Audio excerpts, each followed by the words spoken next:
दिनै एप्रिल दाननि 9 थारिखआव जोंहा इलेक्सन जानो थांगासिनो दं। जोङो दतमा समस्ति हिसाबै जोंहा राजु सार नार्जारी बिथांखौ जों बिजाथि मोननो हादों। बिथाङा दिनै खोब देरहानायनि पजिशन, रायजो राजाफ्रा लोब लोब सापर्ट होदों। दा जोङो बिथांखौ जों जेरैखि जाया दतमा समस्तिनिफ्राय देरहासार खालामथारनो जोङो नारा नाथा नाजादों। बिथाङा देरहानायनि लामायाव फैबाय।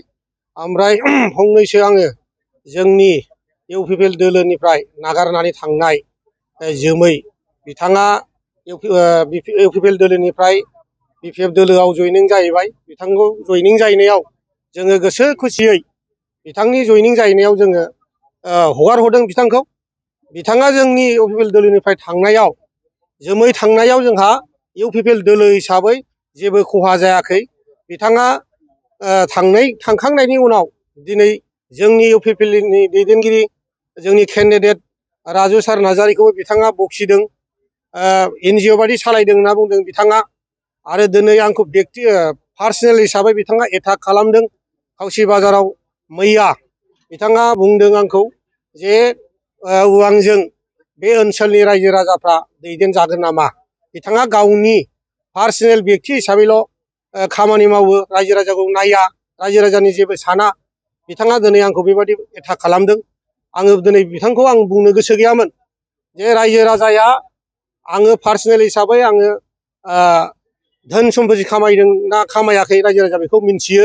दिनै आं इउपिपिएल दोलोआव 5 बोसोर सरखार सालायनायाव आङो दिनै गबिन्द सारजों थाफानानै बे ओनसोलनि रायजो राजानि थाखाय, इउपिपिएल दोलोनि थाखाय आङो एसेब्लाबो आङो रायजो राजानि थाखाय खामानि मावदों, पार्टिनि थाखाय मावदों। आरो दिनै बिथाङा दतमा समस्तियाव इलेक्सन गेलेनानै खेबसे एमसिएलए देरहाखांबाय। देरहाखांनायनि उनाव एमसिएलए फान्ड फैनायखौ बिथाङा जोंनि इउपिपिएल दोलोनो, पार्टि वार्कारफोरनो रावनोबो मोनसेबो स्किम होआखै। बिथाङा गावनि सासे सानै गावजों आगसि आगदा थाफाग्रा मानसिफोरनोल' बे स्किमखौ होदों। बिथाङा दिनै रायजो राजाफोरनि थाखाय 5 बोसोराव जेबो मावाखै। बिनिखायनो बिथांखौ आं दिनै बे खोथाखौ बुंनो नागिरदों। बिथाङा सासे आर्टिफिसियेल लिडार। जोङो जोमै होननाय लोगो लोगो जोंनि बे दतमा समस्तिनि रायजो राजाया मिन्थियो जे जोमैया मा बुस्थु, जोमैया जे बेसेबां थगायसुला, बेखौ आं बुंलायनाङामोन। आं बिथांनि बेकग्राउन्डखौ आं बुंनो लुबैयाखैमोन। बिथाङा दिनै आंखौ जे नंखाय बाखाय बाथ्रा बुंनानै दिनै फोसावदों। आं बिथांनि आंखौ बखिनायनि थाखाय आं बिथांनि माखासे बेबहारफोरखौ आं दिनै बुङा नंब्लाबो आं बुंनो सानदों। दा बिथाङा दिनै जोंनि इउपिपिएल दोलोनि जे वार्कारफोरनिफ्राय थाखा लानाय, बहुद रिन दं बिथाङा इलेक्सन सम फैयोबा टिकेट बियो। नाथाय गावनि समस्तिनि रायजो राजाजों बिथाङा मोजां नङा। आरो वार्कारफोरनिफ्राय बहुद फैसा रिन दं। रिन सुख'नो होननानै बिथाङा प्रमद बर' सारनिफ्राय फैसा लाबोयो, बे रिनखौ सुख'वा। आरो दाखालिसो 2025आव टिकेट मोनैनि थाखाय हाग्रामा सारनिफ्रायबो, बाथौ रिजर्टनिफ्राय बिथाङा थाखा लानानै फैदों। बे थाखाखौ लानानै फैखांनायनि उनाव प्रमद बर' सारनिफ्रायबो फैसा लादों। दिनै इउपिपिएल दोलोनि जानानै बिथाङा दाख्लि 2025नि इलेक्सनाव एखे दाबा दाबा जौ लोङै लोङै थादों। बिथाङा इउपिपिएल दोलोनि जानानै मोनसेबो खामानि मावाखै। आरो गावनि सासे सानै जे गावनि मानसिफोरा दिनै जोंनि इउपिपिएल दोलोआव भट होआखै, गावबो होआखै। बिथाङा बिपिएफनोसो भट होदों। दा जोङो 250 भटआव जेनदों। जोमैनि जोङो थाखायनो जोङो दतमा समस्तियाव 2020आव जोङो 250 भटआव जेनदों। दा बिथाङा टिकेट मोनाबानो उल्थां फाल्थां मावो। दा बेफोरबायदि दैदेनगिरिखौ जोङो थांनायखौ जों मोजां मोनदों। जोंनि पार्टि वार्कारफ्रा बयबो खुसि जादों। बेखायनो बे दाम गैयै मानसि लिडार, आर्टिफिसियेल लिडार गुबुन दोलोआव थांनायखौ जोङो जेबो खर' सायाखै। ओंखायनो बिथांनि थाखाय बिपिएफ दोलोआव थांनायनि थाखाय जोङो दतमा समस्तिनि पार्टिनि दैदेनगिरिफ्रा जोङो प्रेस मिट होनानै बिथांखौ जों सोंखारियाखै।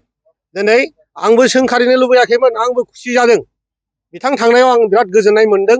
बिथां जुदि जोंनि इउपिपिएल दोलोआव थाबाय थायोबा जोंनि पार्टिनि दैदेनगिरिफ्रा उल्थां फाल्थां जायो, ग्रुप सिस्टेम बानायो बिथाङा। दा बेखायनो आङो बे बिथांखौ बुंनो नागिरदों। बिथाङा टिएलसिसि चेयारमेन जादों 5 बोसोराव। बिथांनो जोंनिया दतमा समस्ति हिसाबै एमसिएलए गैया हिसाबै, क'क्राझार डिस्ट्रिक्टआव जोंनाव सासेल' एमसिएलए थानाय हिसाबै डेपुटि चिफ गबिन्द बसुमतारिया दिनै TLC चेयारमेनफोरनो मोनफ्रोमबो समस्थियाव स्किमखौ बिथांमोननो राननो वार्कारखौ नायनो फान्ड हरोमोन। बिथाङा बे फान्डखौबो जोंनि वार्कारफोरनो राननो गावनो लाजोबदों। बेखौ जों दिनै बुंनो गोनां गैयामोन। बिथाङा जे बिराद मोजां दैदेनगिरि गाव साननानै लायो, खिन्थु रायजो राजा मिथिगौ जे जोमैया जे मा आखुनि मानसि आरो बिथाङा बहुद एलिगेसन दङ। बिथांनि आखुआ मोजां नङा। दिनै बेनि आखल गियानखौ जोंनि दतमा समस्तिनि रायजो राजाफ्रा मिन्थिगौ। BPF दोलोनि दैदेनगिरिफ्राबो मिन्थिगौ, UPPL नि दैदेनगिरिफ्राबो मिन्थिगौ। हारसा बर' बिथांखौ दिनै मिन्थिजोबो जोंनिया सासे थगायसुला आरो बिथाङा बहुद केलेंकारि बुंथाव जायै। दिनै आं बे मिडियानि गेजेराव बिथांनि आखुखौ आं बुंनो लुबैया। दिनै आं बुङोब्ला आंहा लासिं सिं जागोन। बिथाङा बहुद केलेंकारि दं। बिथांनाव सोरबाफोर न'खराव थानोबो हाया। बिथांनि दादागिरि जौ लोङै जायै उदखार खालामो। बिथाङा अनेक केलेंकारि। आङो माखासे बुस्थुखौ द'आव दोनबाय।